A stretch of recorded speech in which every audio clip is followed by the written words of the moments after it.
tulinako light here. Light amasanzi no power. Tekuli masanzi.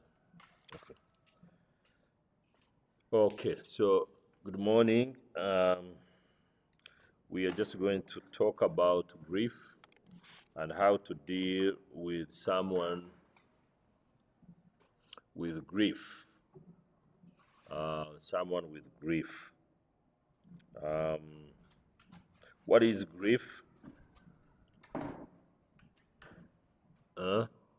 What is grief? Like in your own words, how would you explain grief? If someone is grieving, how would you explain that?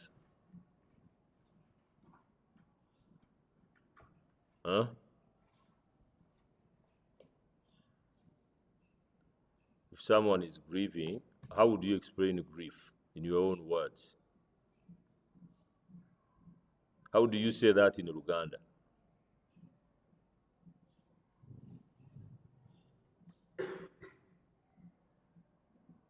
Huh? Huh? Okunyurwa. Huh? Okunyorwa. But what is it? Like, how would you explain that?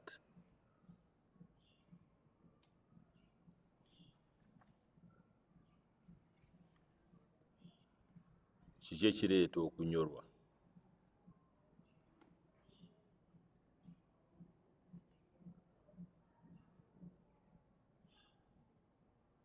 Huh?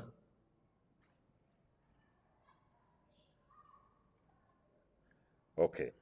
You don't want to think, eh?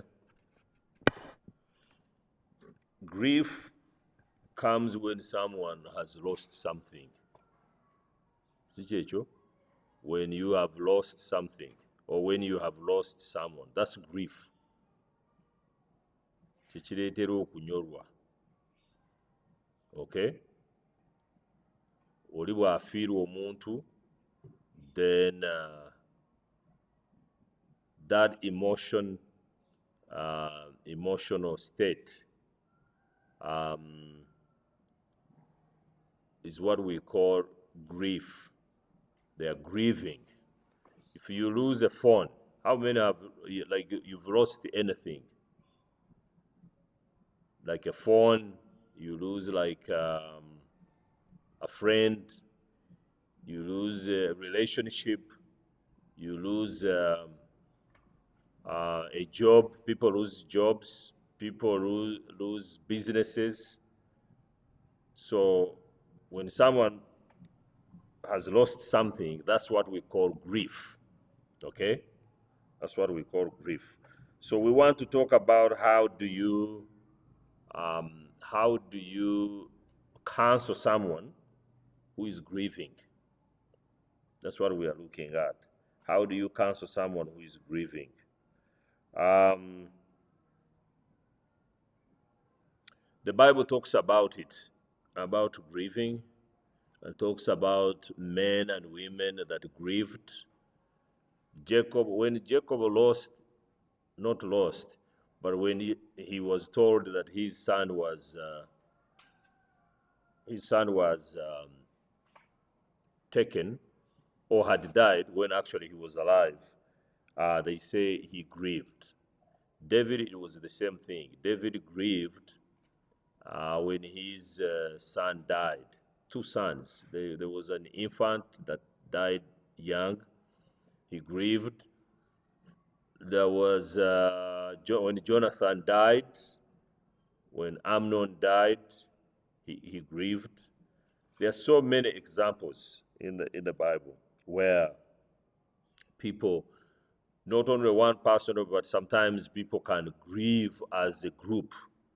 Like as a group, there is like when the children of Israel were taken into captivity, they grieved. Like there was that grieving of leaving their place. So, and the people, the other thing was like the September 11th, what happened in America, the Twin Towers and the people who died, sometimes those who survived would meet and grieve together. Even here, we have a lot of people. For example, we've just finished the elections. How many people died during elections? How many people are in prison? You know, how many people are in prison? There are so many people in prison today, and there is that kind of grieving taking place. You know, there is that kind of grieving taking place. So, someone is put in jail, you don't know when they are coming, they grieve. Okay? They grieve. So, how do we counsel people like those? That's what we're going to talk about.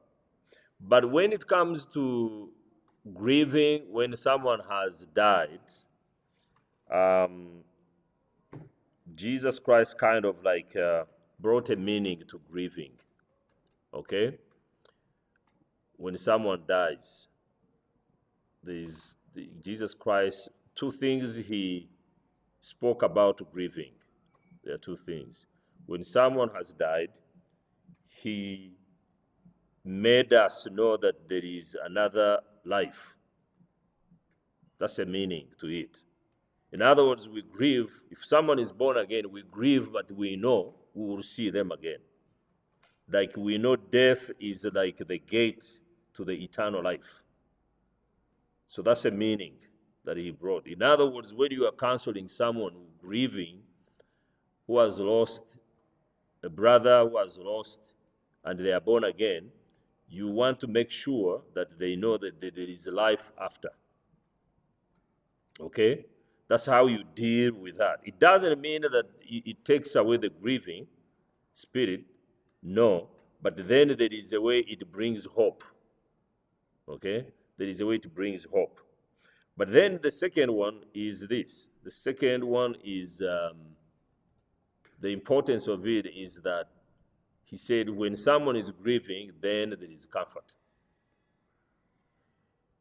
In Matthew chapter 5, he talks about, when he's talking about the blessings, he said, blessed are those that mourn, for they shall be what? Comforted. Those that mourn, they shall be comforted.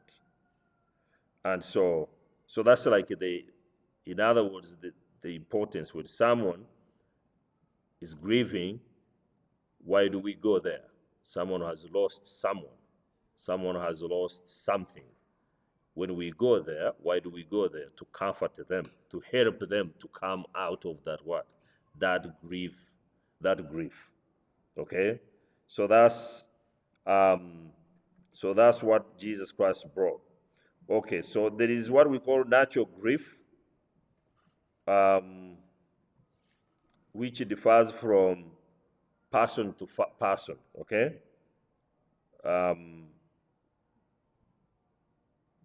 let me put it this way: there is a normal. Let me put it that way: normal grief, a normal grief, which differs from person to person. Okay, and usually number one, usually this one, it involves intense sorrow. Okay, the normal grief. Usually it involves intense sorrow, number one. Two, pain, loneliness, anger. Okay? There's a normal grief. Normal grief that is different from person to person. Okay? So usually it involves intense sorrow, intense pain, intense loneliness, intense anger, depression, and sometimes with physical symptoms,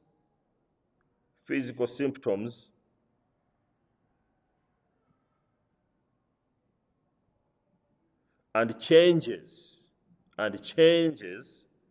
in interpersonal relationships. Okay?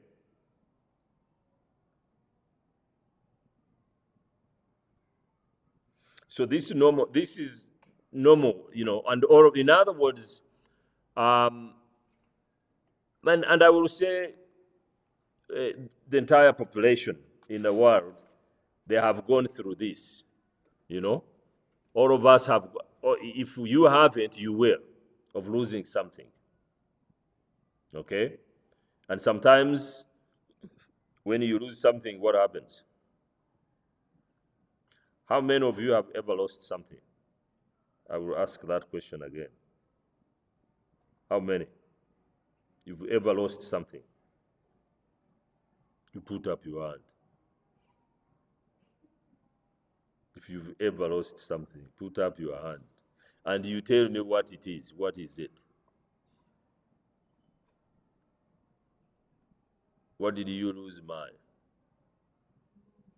Huh? Money. How about Irene? Yeah? Your phone and your dad? Yeah. Okay, who else?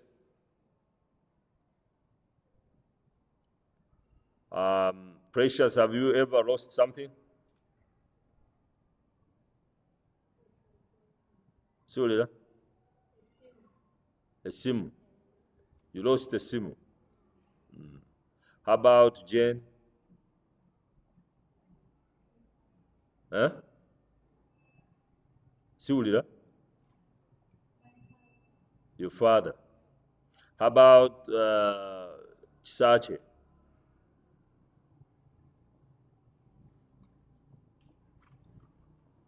Huh? Pass, possible, possible. What happened when you lost, for example, phone, passbook, whatever it is? I understand about your father. How? What was the feeling? How did you feel?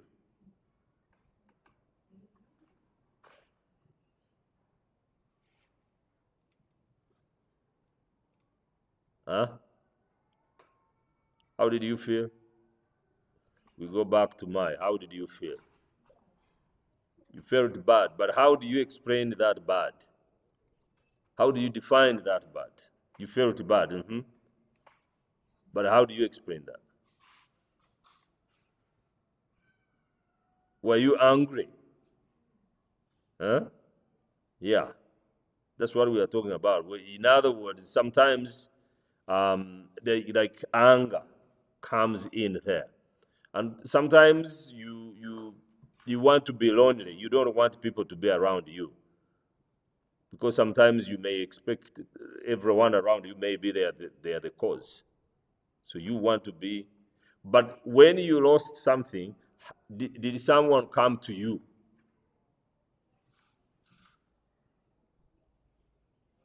and talk to you?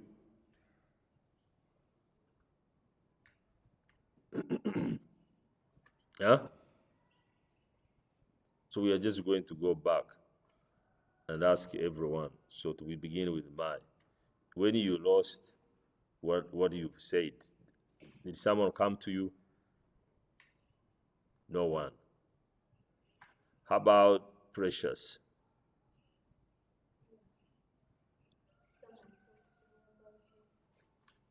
Someone talked to you about it?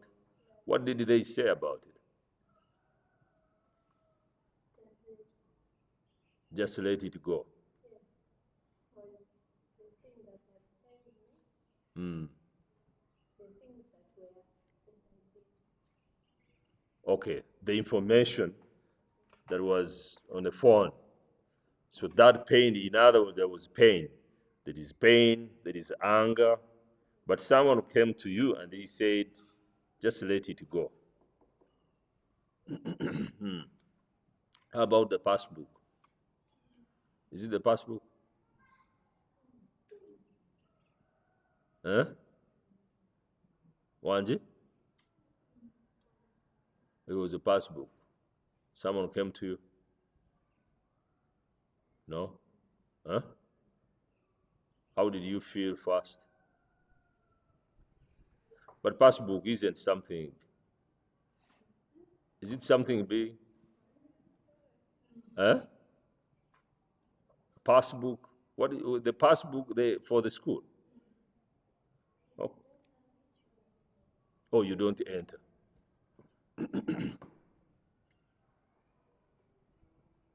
So, but no one came to you and to talk to you about it.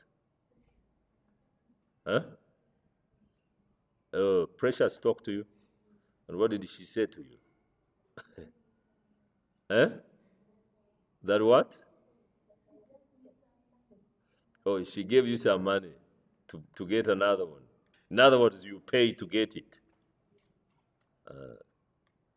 About Irene, when you lost the phone, someone came to you, no one talked to you.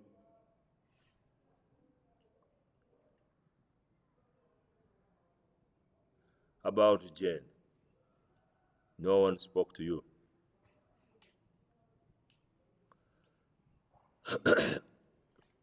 But do you see what we are talking about? How many people are actually grieving and people don't talk to them? There are so many, you know, there are so many that people, in other words, this is the importance of counseling. So we have a lot of people outside there, they have lost lands, they have lost marriages, they have lost a lot of things, and people don't talk to them. And those who talk to them also are like, they will just come and say, like what Precious has just said, let it go, and that's it. You know? So, in other words, then you have a lot of people that come to talk to us when we are grieving, but they also don't know what to say. And still, it doesn't help at all. Okay? So, that's why we're saying, that's why this class is very important, that we get to know what is the problem, what are people going through, and then go there and actually talk to them one on one and encourage them and comfort them and build them so that they can get out of that grieving moment, you know. So so that's the importance of this. So, and what we have talked about, normal grief differs from person to person. um, you see, sometimes you can write this, sometimes there is denial,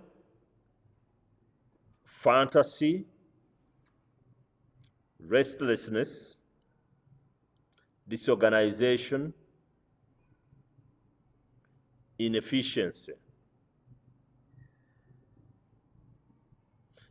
Sometimes there is denial, sometimes there is fantasy, restlessness, disorganization, inefficiency, and a desire to talk, and a desire to talk considerably, to talk considerably about the deceased, about the deceased.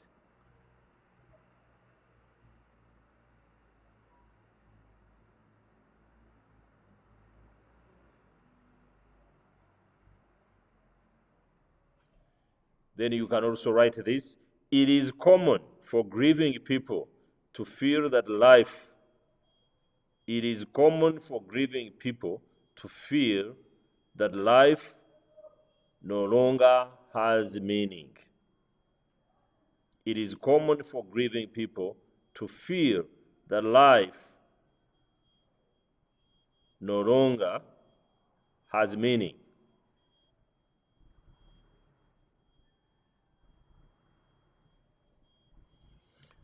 So sometimes there can be a denial of what is happening. That's what he's saying. Sometimes that denial can be there. But then this last part, he's saying that someone grieving, sometimes they feel um, That there is, if someone has lost a father, someone has lost a mother, has lost, it's easy for people to think like that, that life now has no meaning. What is going to happen to me? You get. So, and again, that's why we go to counsel people like this. That's why. And so, um, so then we come to another point here. Um, complicated. We are going to talk about complicated grief. Complicated grief. There can be a grief, but it is complicated. Complicated grief, when we say complicated grief, we refer to grief that appears to be unhealthy, grief that appears to be unhealthy or not normal. Or not normal.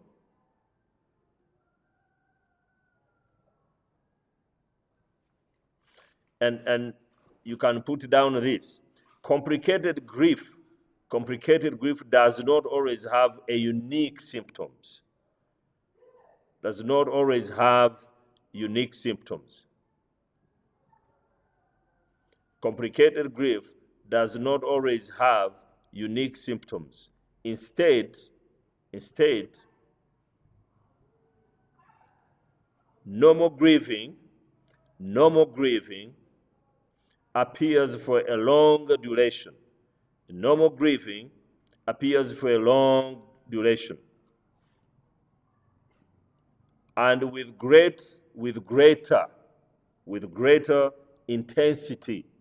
greater intensity. With greater intensity. And so complicated grief may include the following. Complicated grief may include the following. Number one, and this is a complicated grief, deep feelings of dejection. Deep feelings of dejection. Dejection speaks of lack of intent in the outside world.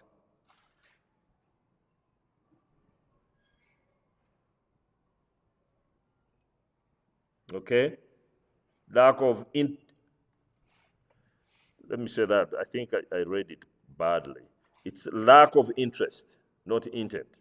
Lack of interest in the outside world.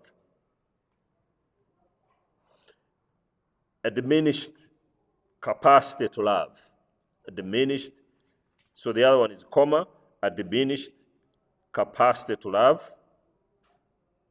Number three, withdrawal.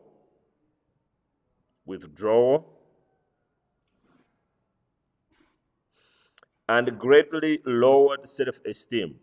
And greatly lowered self-esteem. And greatly lowered self-esteem. So, in other words, this complicated grief is saying that there are people that you are going to find that are not interested. There is a gentleman, someone came with here, and he wanted us to talk.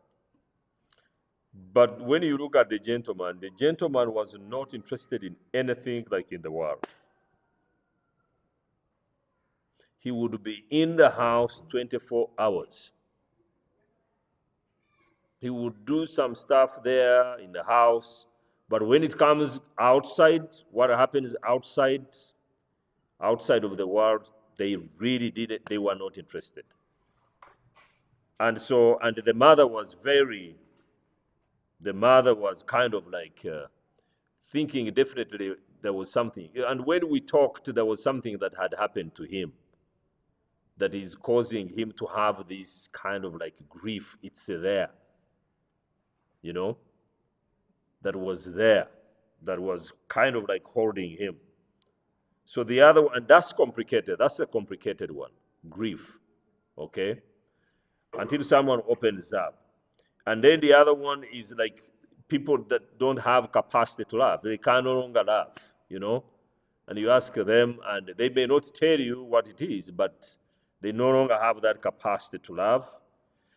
Again, withdraw like that gentleman. He was just by himself, didn't want any other person, just to be by himself. Okay? Because certain things happen to us. You remember the class we spoke about self-esteem, and then you find that whenever he looks at himself, when you look at yourself, you really don't like it. You don't like yourself. Like you have that poor self-image. Okay, so that's number one, under complicated grief, deep feelings of dejection. Number two, busy hyper creativity.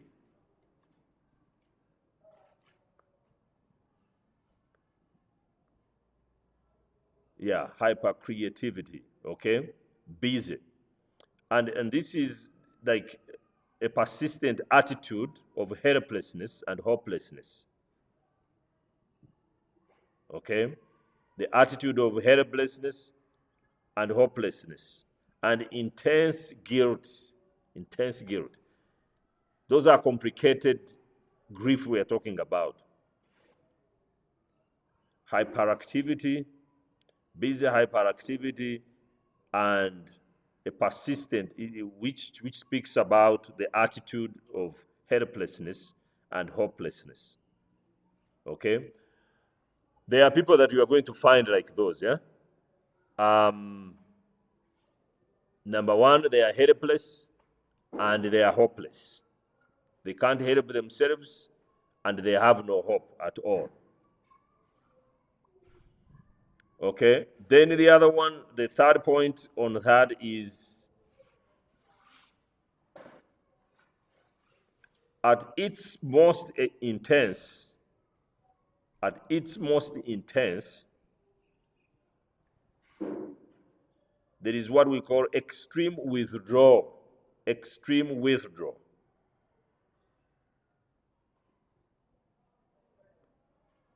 And that's why we have this word moodiness. Moodiness. Someone who is moody. Have you ever seen someone who is moody? Huh? When we talk about moods, do you understand what we're saying?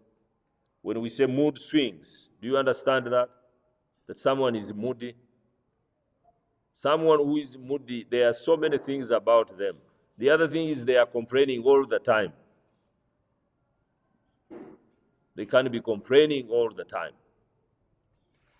When something happens, it is very small, they are kind of like angry so fast.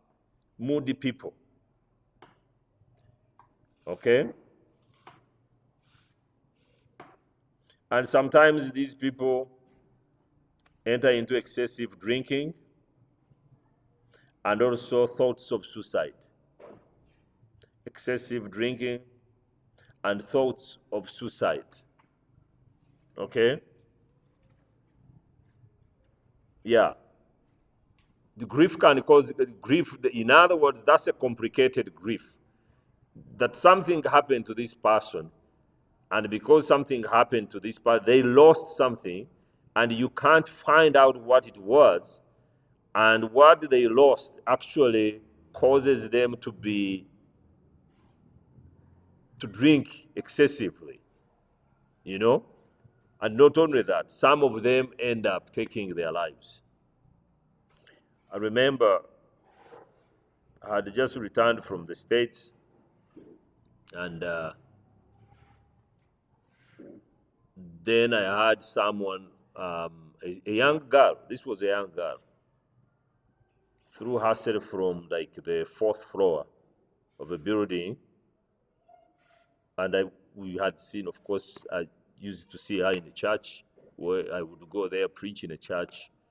But then hearing that, she just, after she left everyone like in a service, they were in a service, and she left and went on the fourth floor of the building and threw herself and bam, killed herself like that.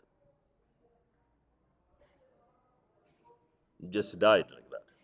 But what is that? That means that deep in her heart, there was a grief, there was something. I don't know what she had lost. Maybe she had lost maybe a mother, maybe she had lost something. You get what I'm saying?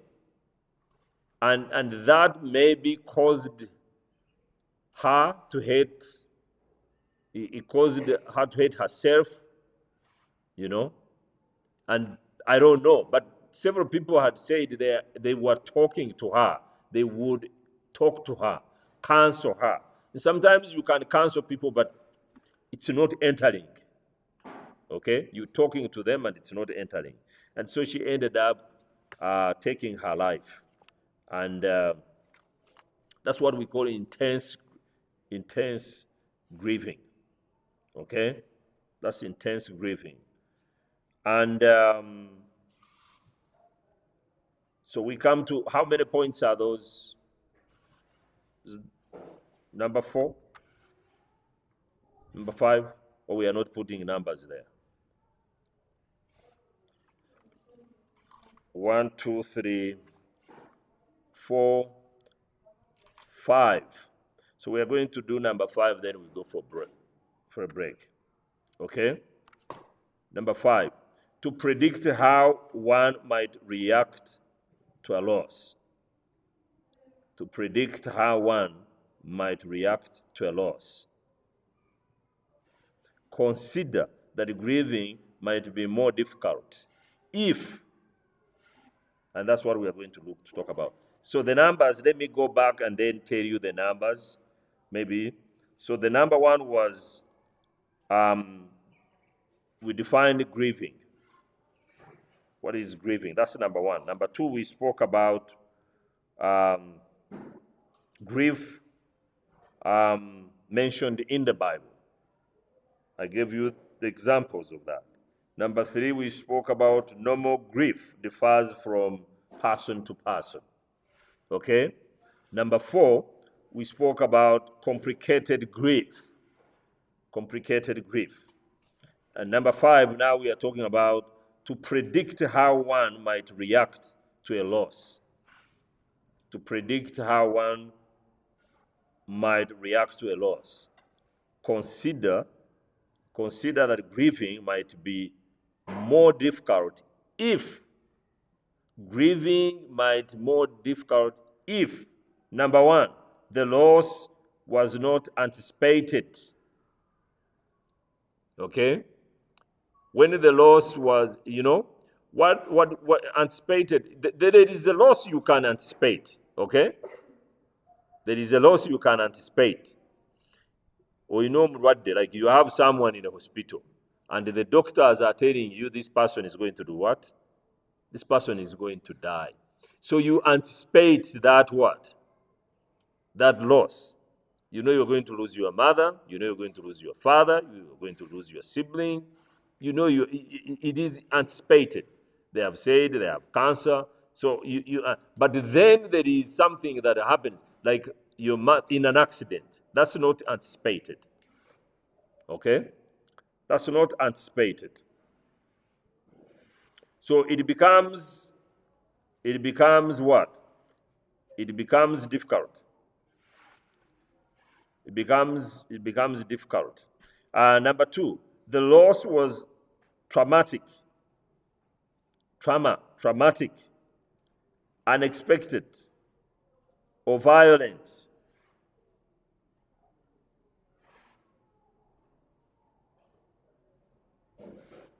Okay? Like suicide. Okay? Like someone committing suicide. Like that was not like, think about this. He came from home, he had his children, put them in a car, all of them went to church. And she leaves the congregation, goes to the 4th floor, and then jumps and falls down and dies. That was not expected. So a family like that, to go and comfort them, You have to be very, it's not expected. And like your phone, you take your phone for charging, you are not expecting someone to do what? It's not you know? So that's why we're saying. Number two, um, consider that grieving might be more difficult if the mourners lack religious beliefs and resources. If the mourners lack religious beliefs and resources, it becomes complicated. When you go to bury someone and you find that the people there don't believe in God, and when they don't believe in God, they don't believe in, there are people that don't believe in afterlife. They have no belief system at all. It becomes complicated to really talk to them. Okay? Becomes complicated.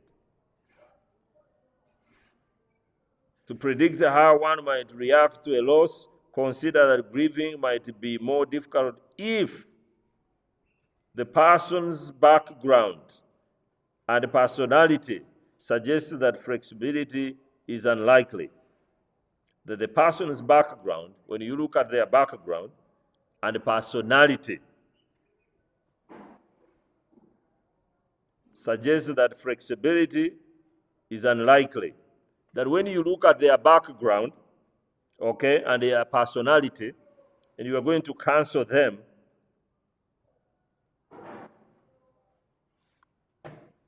and you find that they can't, flexibility is, you go to counsel them and they can accept what you are saying,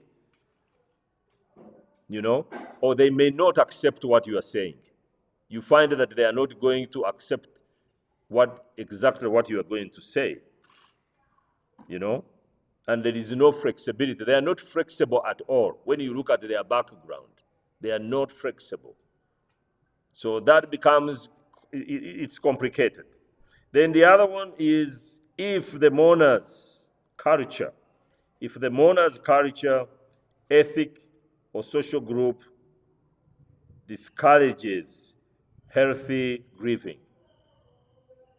If the mourner's culture or ethnic, not ethic actually, ethnic or social group discourages healthy grieving.